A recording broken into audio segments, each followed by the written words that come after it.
ఈ మధ్య చాలా మందికి ఇన్కమ్ ట్యాక్స్ డిపార్ట్మెంట్ నుంచి నోటీసులు వస్తున్నాయి, ఎస్ఎంఎస్లు కానీ మెయిల్స్ కానీ. మీరు ఫైల్ చేసిన ఇన్కమ్ ట్యాక్స్ రిటర్న్ లో డిస్క్రిపెన్సీస్ ఉన్నాయి, వాటిని కరెక్ట్ చేసుకోండి అని వస్తున్నాయి అనమాట. అయితే భయపడాల్సిన విషయం ఏం లేదు. ఇన్కమ్ ట్యాక్స్ డిపార్ట్మెంట్ నుంచి ఒక అడ్వైజ్ లాగా మా దగ్గర ఉన్న ఇన్ఫర్మేషన్ తో ఈ డిస్క్రిపెన్సీస్ ఉన్నాయని మేము ఫైండ్ చేసాము మీ ఇన్కమ్ ట్యాక్స్ రిటర్న్ లో.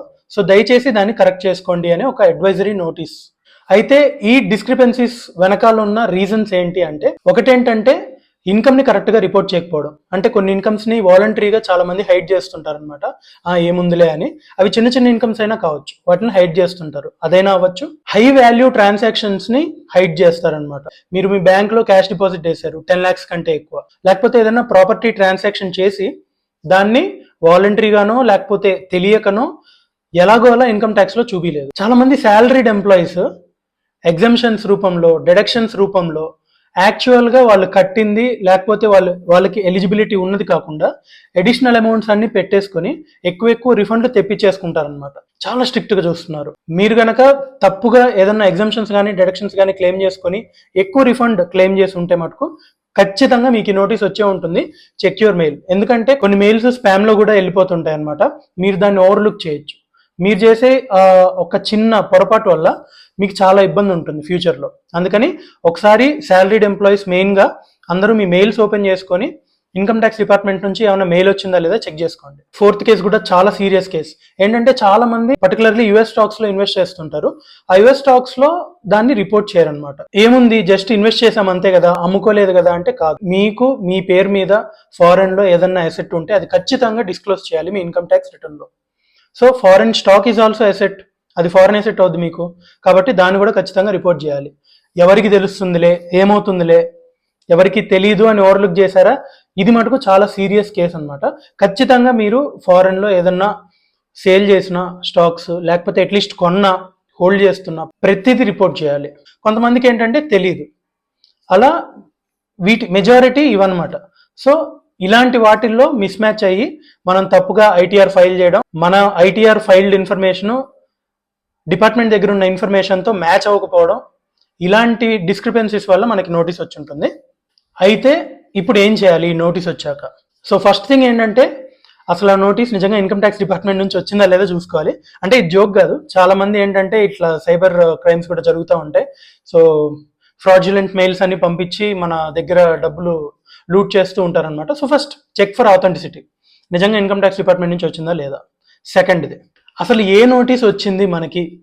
సో ఏఎస్ లో ఉన్న మిస్ మ్యాచ్ వల్ల నోటీస్ వచ్చిందా, డిఫెక్టివ్ రిటర్న్ ఫైల్ చేయడం వల్ల నోటీస్ వచ్చిందా, లేకపోతే హై వాల్యూ ట్రాన్సాక్షన్స్ మనం చేయడం వల్ల నోటీస్ వచ్చిందా, అసలు ఐటీఆర్ ఫైలే చేయలేదు అందుకని నోటీస్ వచ్చిందా, లేకపోతే యాక్చువల్లీ స్క్రూటినీ నోటీస్ వచ్చిందా.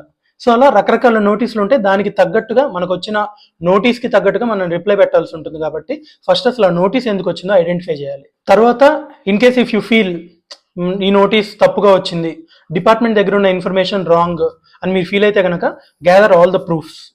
మీ దగ్గర ఉన్న జెన్యూన్ ప్రూఫ్స్ అన్నీ కూడా గ్యాదర్ చేసి పెట్టుకోండి. పెట్టుకున్నాక ఎయిదర్ మనకి 2 ఆప్షన్స్ ఉంటాయి. ఒకటి ఏంటంటే రెస్పాండ్, రెండోది ఏంటంటే రివైజ్, మూడోది కూడా ఉంది actually file the return. So అసలు ఫైలింగే చేయడం మర్చిపోయాం అనుకోండి, ఇయర్ బిలేటెడ్ రిటర్న్ ఫైల్ చేసుకోవాలి. లేదు మేము ఆల్రెడీ రిటర్న్ ఫైల్ చేసాం, రిటర్న్లో డిస్క్రిపెన్సీస్ ఉన్నాయి, దాన్ని కరెక్ట్ చేసుకొని నిజంగా మీరు తప్పు చేసి ఉంటే కనుక రివైజ్ చేసేసుకోండి ఇమీడియట్గా. లేదు నేను ఒప్పుకోను, ఐఎమ్ జెన్యూన్ అనుకుంటే కనుక రెస్పాండ్ అవ్వండి. లేదు బాబు నువ్వు పంపించిన నోటీస్ రాంగ్, ఇలా నా దగ్గర యాక్చువల్ ప్రూఫ్స్ ఉన్నాయి, ఐఎమ్ కరెక్ట్ అని రెస్పాండ్ అవ్వాలి. ఇలా ఎలా రెస్పాండ్ అవ్వాలి, ఎలా ఫైల్ చేయాలి చాలా మందికి తెలియదు. కాబట్టి ఒక ప్రొఫెషనల్ అడ్వైజ్ అయితే తీసుకోవాలి. And last date for filing revised return కానీ బిలేటెడ్ రిటర్న్ కానీ 31st December last date approaching. కాబట్టి మీరు తొందరగా ఒక ప్రొఫెషనల్ హెల్ప్ అయితే తీసేసుకొని ఒకసారి మీకు మెయిల్ వచ్చిందో లేదో చెక్ చేసేసుకొని వెంటనే రెస్పాండ్ అయిపోండి. సో నా మెయిల్ ఐడి ఇక్కడ ఇస్తాను ఎండ్లో. ఎవరికైనా హెల్ప్ కావాలంటే ఐటీఆర్ ఫైలింగ్స్లో లేకపోతే ఏదైనా డౌట్ ఉన్నా కూడా you can write to me. And also నేను నా ఇన్స్టాగ్రామ్ పేజ్ని కింద మెన్షన్ చేస్తాను. సో ఇంకా డీటెయిల్డ్గా కావాలంటే వాట్సాప్లో కాంటాక్ట్ అవ్వడానికి కానీ ఈజీగా కనెక్ట్ అవ్వడానికి పాసిబిలిటీ ఉంటుంది. కాబట్టి డూ చెక్ ఇట్ అవుట్. లేదు నేనేమి యాక్షన్ తీసుకోను అంటే కనుక ఏమవుద్ది, ఒకటి మీరు కనుక రెస్పాండ్ అవ్వకపోతే ఇన్కమ్ ట్యాక్స్ దగ్గర ఉన్న ఇన్ఫర్మేషనే కరెక్ట్గా ఆయన భావించి ఇన్కమ్ ట్యాక్స్ డిపార్ట్మెంట్ మొత్తం ఇన్కమ్ని అన్ఎక్స్ప్లెయిన్డ్ ఇన్కమ్ కేటగిరీ కింద పడేస్తుంది. అన్ఎక్స్ప్లెయిన్డ్ ఇన్కమ్ కేటగిరీ కింద వెళ్ళిపోతే మీకు పడాల్సిన ట్యాక్స్తో పాటు ట్యాక్సులు ఎక్కువ పడతాయి, ఇంట్రెస్ట్లు, తర్వాత పెనాల్టీలు, మొత్తానికి మీ దగ్గర చాలా ఎక్కువ వసూలు చేసేస్తారు. అంటే జస్ట్ ఇన్ కేస్ మీరు జెన్యూన్ అనుకుంటే కనుక అన్యాయంగా మీరు ఎక్కువ కట్టాల్సి వస్తుంది. మీకు రావాల్సిన రిఫండ్స్ బ్లాక్ అయిపోతాయి. ఇదొక సినారియో. ఇది తేల్చేంత వరకు రిఫండ్ రిలీజ్ చేయరు. థర్డ్ది, స్క్రూటినీ ప్రొసీడింగ్ స్టార్ట్ చేస్తారు. స్క్రూటినీ అంటే ఏం లేదు, డీటెయిల్డ్గా ఇంకా అసలు మీకు ఏమేమి ఇన్కమ్స్ ఉన్నాయి, ఇన్కమ్ సోర్సెస్ ఉన్నాయి, తర్వాత మీరు ఏమేమి క్లెయిమ్ చేసుకున్నారు, ప్రతిదీ ప్రూఫ్స్తో సహా వాళ్ళకి సబ్మిట్ చేయాలి. అది చాలా మీకు ట్రబులింగ్గా ఉంటుంది అనమాట. అంటే గోరుతో పోయేదాన్ని గొడ్డల్లాగా తెచ్చుకోవడం అంటే ఇదే. సో జస్ట్ మీకు ఏదన్నా మీకు తెలుసుంటే డైరెక్ట్ నోటీస్ వచ్చింది అని మీరు భావిస్తే డైరెక్ట్గా రివైజ్ చేసేసుకోండి హ్యాపీగా.